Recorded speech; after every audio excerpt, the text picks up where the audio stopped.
That's my kind of filth. I love it. Joining me now in studio to discuss the new season of Dirty Jobs. Well, there have been many that I've said, no, I'd rather not do that, but my only job on that show is to try, right? So if I did anything smart... Dirty Jobs was never just another reality show, because from the very beginning it gave fans a raw look at the tough, messy, and dangerous work that most people never even think about.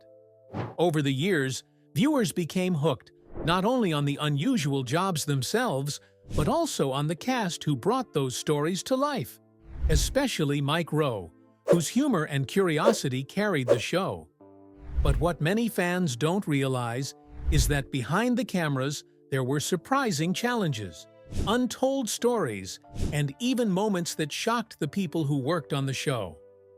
Today, we're going to uncover the untold truth about the Dirty Jobs cast, and what we found may leave fans stunned.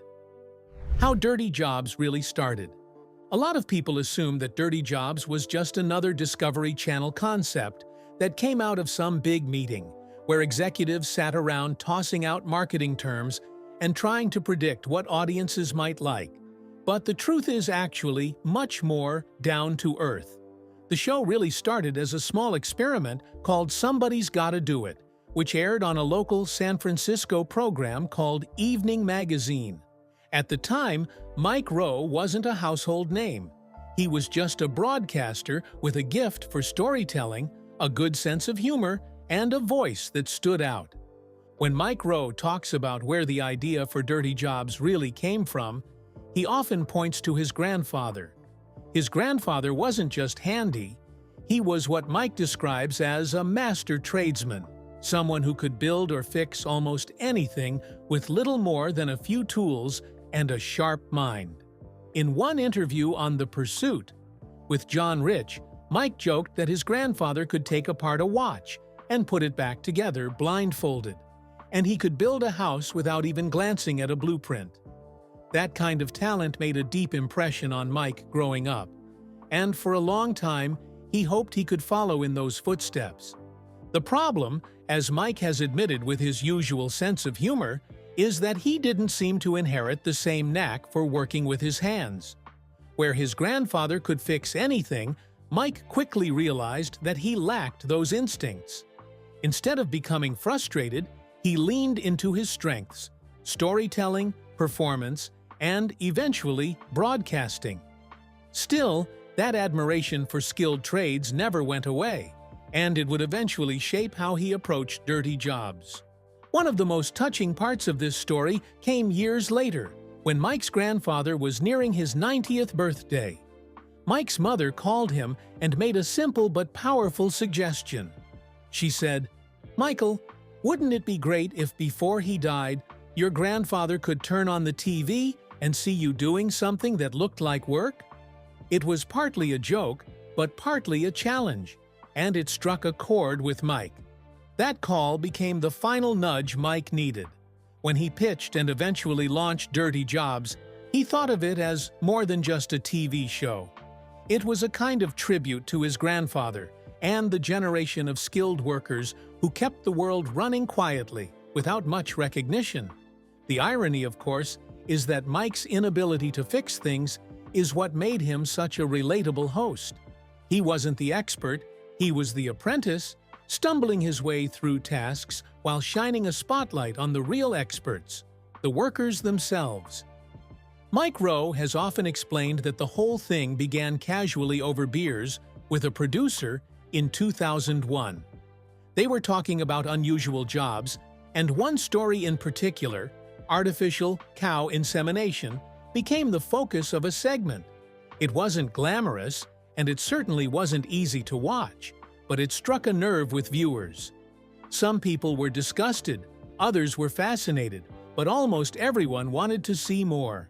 That quirky little segment became the spark for something bigger. Mike Rowe took that tape, yes, literally a VHS copy of the cow insemination piece, and pitched the concept to Discovery. Instead of promising a polished reality show, he leaned into the raw and unfiltered nature of the work. Discovery gave him a chance in 2003 with 3 one-hour specials, which tested the waters with audiences. The response was overwhelmingly positive, and it became clear that there was an appetite for a series that showed the kinds of tough, dirty, and often overlooked jobs that keep society running. What started as a small experiment grew quickly. By 2005, Dirty Jobs was a full-fledged series, and over the course of 9 seasons, it produced more than 160 episodes. Viewers tuned in to watch Mike Rowe join everyday workers in environments most of us never think about, whether it was cleaning sewers, working with animal waste, or crawling through tight spaces. The mix of humor, authenticity, and genuine respect for the workers gave the show staying power. Even after the original run ended in 2012, the demand never really went away.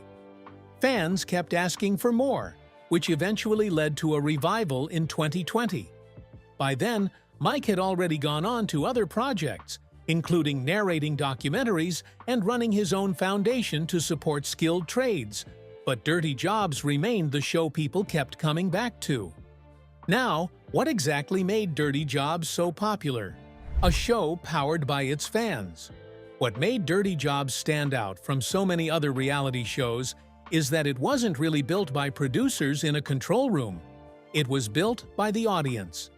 After the show launched, Discovery and Mike Rowe opened up a submission page on the official website, where viewers could send in their own job ideas.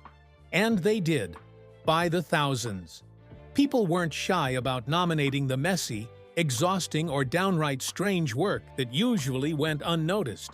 Unlike shows that stage conflicts or create storylines, Dirty Jobs leaned on authenticity. Every job featured came from a real worker who was willing to let the cameras into their world. Over the course of the series, more than 400 different occupations were spotlighted, ranging from coal miners and roadkill cleaners to maggot farmers and people who maintain port-a-potties.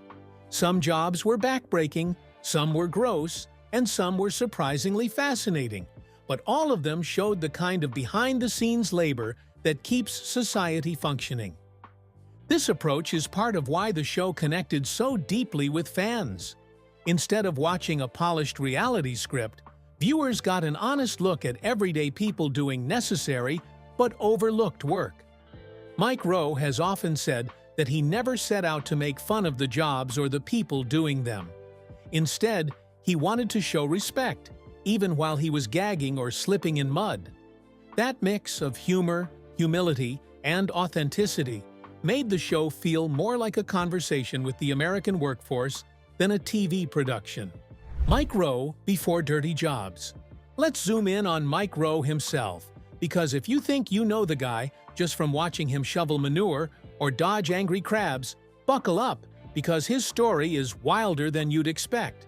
Long before he was the face of blue-collar grit on television, Mike's career looked very different. In fact, he started out as an opera singer. Yes, really. In the early 1980s, Mike auditioned for the Baltimore Opera. Legend has it that he sang the coat aria from Puccini's La Bohème while wearing a pirate costume, which sounds odd, but it worked. He got in. He ended up performing with the company for about 7 years, appearing in both opera productions and smaller community theater performances. It wasn't the glamorous life you might imagine, but it gave him a strong foundation in stage presence, timing, and of course, that deep baritone voice. That voice soon became his calling card. While juggling stage work, Mike started landing gigs as a narrator and host.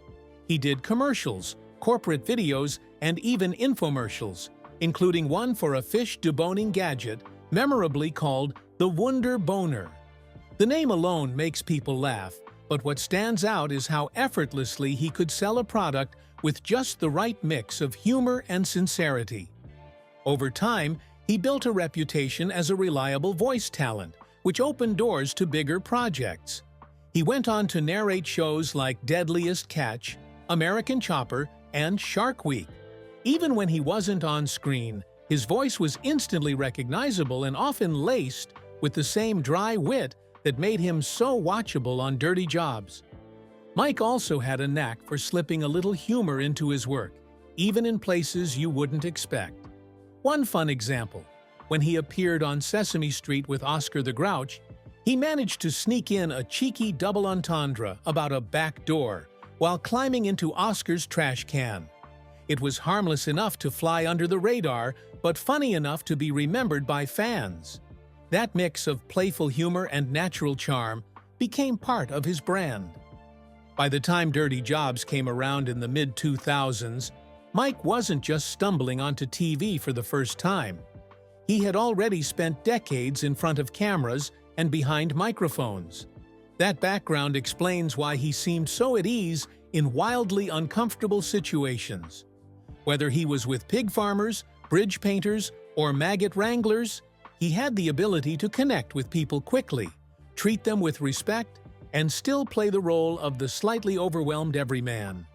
The real stars of Dirty Jobs. Even though Mike Rowe was the face of the show, he wasn't really the only star. The workers he met along the way were the real heart and soul of Dirty Jobs.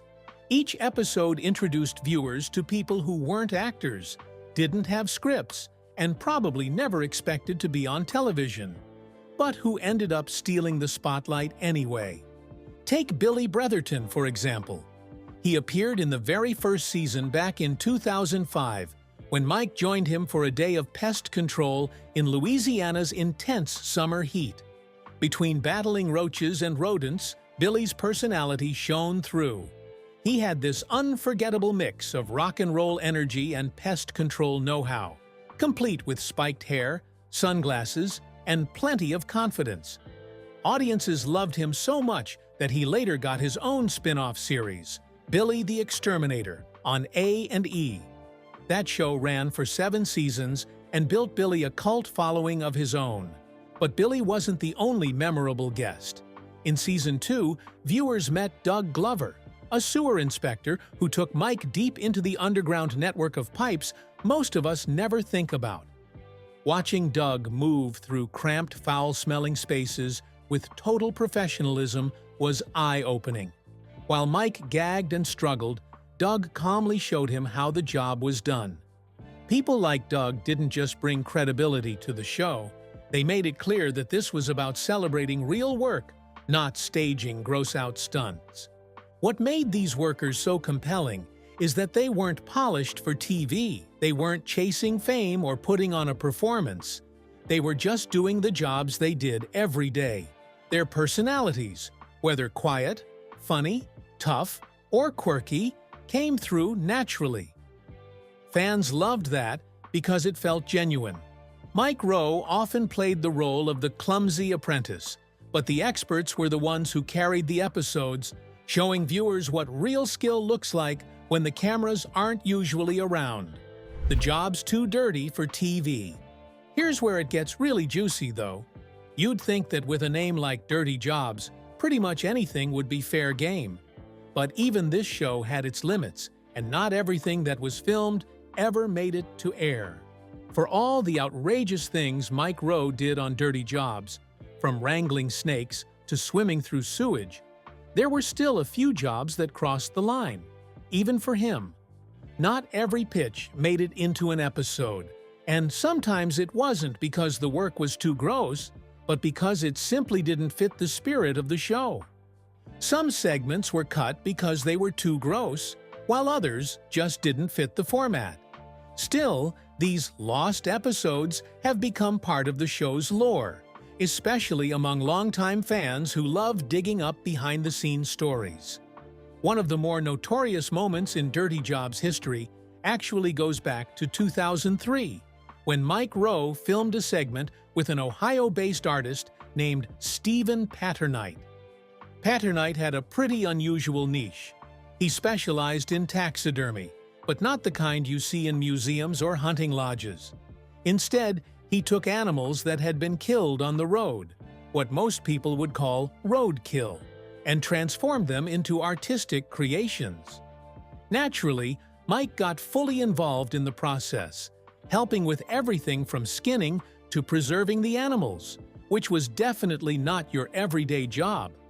Even though Dirty Jobs had a reputation for showing tough, messy work, Discovery Channel apparently drew the line at this one, and the segment was never aired on TV. For years, it just sat in the network archives, unseen by the public, until Patternite himself eventually uploaded parts of the footage online, giving curious fans a chance to see what had been considered too graphic for broadcast. It's an interesting glimpse into the show's willingness to explore jobs that most people wouldn't even think about, even if some of them proved a little too extreme. Another lesser-known project happened a few years later, in 2006, and it had a much lighter, almost playful vibe. It was called Mike's Day Off, and the premise was simple but fun. Instead of Mike doing all the dirty work himself, the production crew decided to step in and take over some of the jobs for a change. Some familiar faces showed up, like producer Dave Barsky and Doug Glover, the sewer inspector who had appeared in earlier episodes, trying their hand at the kinds of tasks Mike usually tackled. Meanwhile, Mike took a rare break, going to a doctor's office for a checkup and enjoying a moment away from the mud, muck, and grime. The special wasn't widely broadcast. It mostly showed up as a DVD extra and had just a few limited airings on TV, which means a lot of fans never even knew it existed. For those who did see it, though, it's a charming reminder that the Dirty Jobs crew weren't just there to film. They were more than willing to get their hands dirty themselves, proving that teamwork was part of what made the show work. Another one, this one really crazy, was a suggestion that came up for Mike to join a crime scene cleanup team. On paper, it sounded like it might fit the premise. Messy, difficult, and definitely not a job most people could stomach. But Mike explained that this one felt wrong for the show. In his words, the work was too heavy for the tone of the show. The work is too grisly to take lightly, and we aspire to be a light-hearted show.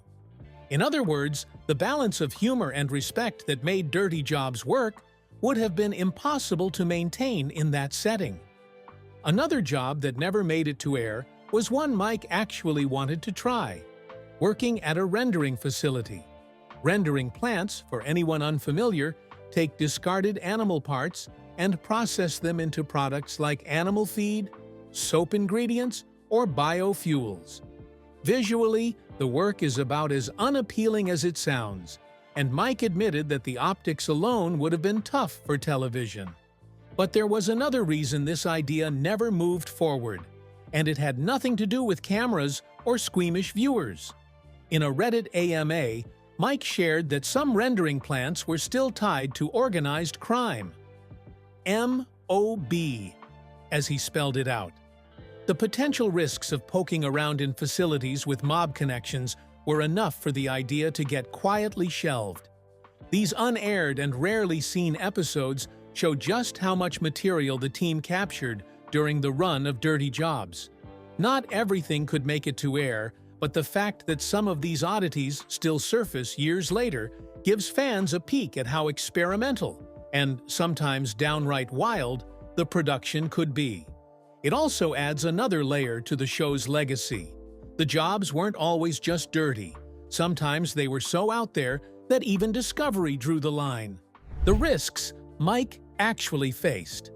A lot of viewers assume Mike Rowe walked away from each episode of Dirty Jobs with nothing worse than some mud on his boots and a funny story to tell, but the reality was a lot rougher.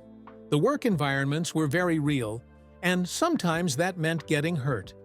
In one early episode filmed at a blast furnace, Mike stood a little too close to the action. A sudden flare singed off his eyebrows, and the heat was so intense it partially melted his contact lenses to his eyes. He later described the surreal experience of carefully peeling the softened plastic away, all while trying to keep the shoot moving forward. For him, it wasn't about playing the tough guy, it was about showing what steelworkers actually face on the job. What fans might not realize is just how much Dirty Jobs changed television when it premiered in 2005. At the time, reality shows usually revolved around competition and drama. with people scheming against one another for prize money or screen time. Shows like Survivor and Big Brother were the norm. Dirty Jobs took a completely different approach. It wasn't about creating drama, but about spotlighting everyday people doing unglamorous work with pride and skill. That shift in focus inspired a wave of other programs that leaned into authenticity, such as Deadliest Catch, Ice Road Truckers, and Axemen. All of them followed real workers in dangerous, high-stakes environments, and they owed some of their appeal to the trail Dirty Jobs had blazed. The legacy didn't stop with television. Mike Rowe carried the lessons of Dirty Jobs into the real world when he launched the Mike Rowe Works Foundation in 2008. The nonprofit provides scholarships to students pursuing careers in skilled trades like welding, plumbing, and electrical work, fields that are often overlooked but always in demand. As of today, the foundation has raised millions of dollars and helped thousands of people get the training they need to start careers in essential industries. So, in a way, what began as a quirky segment about cow insemination in 2001 ended up reshaping not just reality TV, but also how people think about the value of skilled trades in everyday life. So, there you have it, the untold truths about dirty jobs. If you love this deep dive, hit that like button, subscribe, and let us know in the comments which dirty job shocked you the most. Until next time.